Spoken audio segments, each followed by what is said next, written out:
Joins me here in studio. Brent, looked like you were up late last night, huh? You know, Tony, I was. It was a good night, but a late night. I was up very late. Yes. I was actually glad that the Virginia race was pretty much called early because that was only the one I was really tracking closely, and I was able to text Glenn Youngkin early in the evening and then go to bed. Yes. Well, there was a lot of action that happened after that, too, and all good things. And, you know, the Virginia race, and rightly so, has gotten most of the national attention, that governor's race. But if you look at the other races across the country, it was a very good night for conservatives in really every part of the country. Picked up governor's race, lieutenant governor's race, first black female to hold that position in Virginia. Picked up the attorney general race, first Latino to hold that position in Virginia. Picked up the House.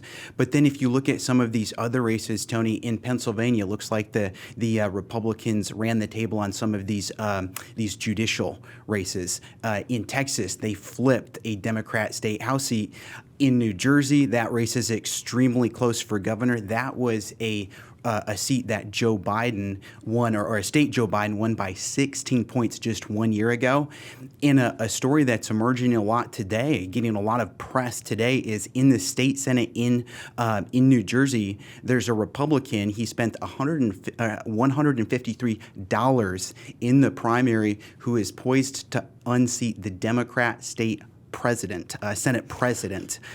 Longest pretty tenured, good investment. It's a pretty good investment. Longest tenured Senate president in New Jersey history. Pundits there are saying this could be one of the biggest political upsets in New Jersey history. He's got a lead of a couple thousand votes. Almost all the vote in is counted. And so we could be looking at some very, very significant results there. Also some very good signs from school board races across the country as well. And many of the pundits look at this off-year election in Virginia and New Jersey and elsewhere as kind of a bellwether of what's to come in the midterm elections next year. Absolutely. All of the candidates, all of the strategists, all of the pundits are looking to this to really set that mood, and especially what are the big issues. And, you know, this poll we saw saying 25% of Virginia voters said critical race theory was the top issue, and 72% of them said it was a influential issue. All of the candidates are going to take note of that. So I think, Tony, hats off to the parents who have been involved in this issue, the citizens who have been committed. When that letter came out saying you might be dubbed a domestic terrorist for showing up at your local school board, they didn't let this faze them, and voters now took note, and this is now going to have national implications across the country next year. Well, it's not time to slow down or coast. It's time Absolutely. to put the pedal to the That's metal, right. and keep moving forward. That's so, right. you know, kudos to all those parents who have stepped forward, gone to the school board meetings, those that have been a part of elections, making themselves candidates, recalling candidates.